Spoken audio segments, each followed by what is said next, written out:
எல்லோருக்கும் வணக்கம். இன்றைக்கி நம்ம என்ன பார்க்க போகிறோம் அப்படின்னு பார்த்தீங்கன்னா, ஈஸியான சிம்பிளான சிக்கன் கிரேவி. இதை எல்லாருமே பண்ணலாங்க. அது எப்படி பண்ணலான்னு வாங்க பார்க்கலாம்.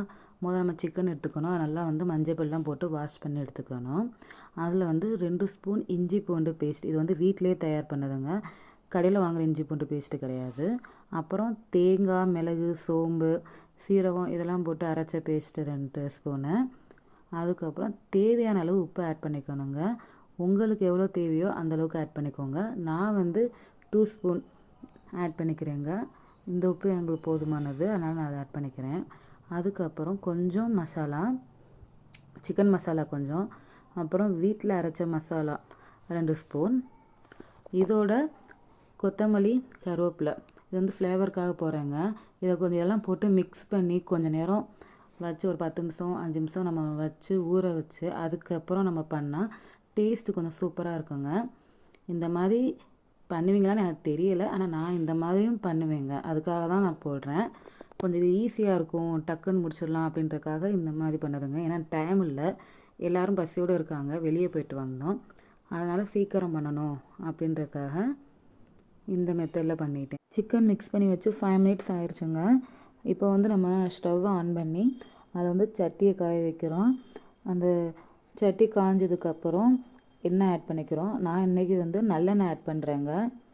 பொதுவாகவே நான்வெஜ்ஜுக்கு நல்லெண்ணெய் ஆட் பண்ணால் நல்லா டேஸ்ட்டாக இருக்கும். அதனால் நான் நல்லெண்ணெய், பொதுவாகவே எல்லாத்துக்குமே நாங்கள் நல்லெண்ணெய் யூஸ் பண்ணுவோம். ஏன்னா அதான் கொஞ்சம் நல்லது அப்படின்றதுக்காக நல்லெண்ணெய் தான் யூஸ் பண்ணுறது மேக்ஸிமம். எப்பயாச்சும் கடலெண்ணெய் யூஸ் பண்ணுவோம்.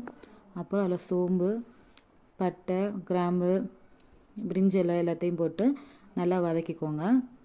நல்லா அந்த வதங்கினதுக்கப்புறம் நான் இன்றைக்கி 1 மிளகா தாங்க எடுத்துக்கிறேன். ஏன்னா ஆல்ரெடி அதில் சில்லி பவுடர் எல்லாம் போட்டுக்கனால 1 மிளகா, ஆனியன் போட்டு நல்லா வதக்கிக்கிறேனுங்க. நல்லா ப்ரௌனிஷ் கலரில் வர வரைக்கும் நல்லா நீங்கள் வதக்கிக்கணும். பொதுவாகவே கிரேவிக்கு வெங்காயம் நிறையா போட்டால் நல்லாயிருக்குங்க. அதனால் வெங்காயம் நிறையா போட்டு தக்காளியை கம்மியாக எடுத்துக்கிட்டேங்க. அடுத்து தக்காளியை போட்டு நல்லா வதக்குங்க. அந்த ஆனியனோட ஃப்ளேவருக்கு சூப்பராக இருக்குங்க. அது நான் தக்காளியை போட்டு நல்லா வதக்குனதுக்கப்புறம் இது சீக்கிரம் வதங்கணும் அப்படின்னா கொஞ்சமாக உப்பு ஆட் பண்ணிக்கலாம் நீங்கள். அதுக்கப்புறம் நம்ம மிக்ஸ் பண்ணி வச்சுருக்கோம் பார்த்தீங்களா சிக்கனை, அந்த சிக்கனை இதோட ஆட் பண்ணணுங்க. நல்லா இது நல்லா வதங்கி அந்த தக்காளிலாம் நல்லா அந்த ஆனியன் தக்காளி எல்லாம் அந்த ஆயிலோட மிக்ஸ் ஆனதுக்கப்புறம் நம்ம மிக்ஸ் பண்ணி வச்சுருக்க சிக்கனை இதோட ஆட் பண்ணுறோம். இப்போ ஆட் பண்ணியாச்சு. ஆட் பண்ணதுக்கப்புறம் இதை லோ ஃப்ளேமில் வச்சு நல்லா அந்த ஆயிலில் நல்லா 65 பண்ணுற மாதிரி நல்லா ஆயில் இது பண்ணுற மாதிரி நல்லா வதக்கி விடணுங்க.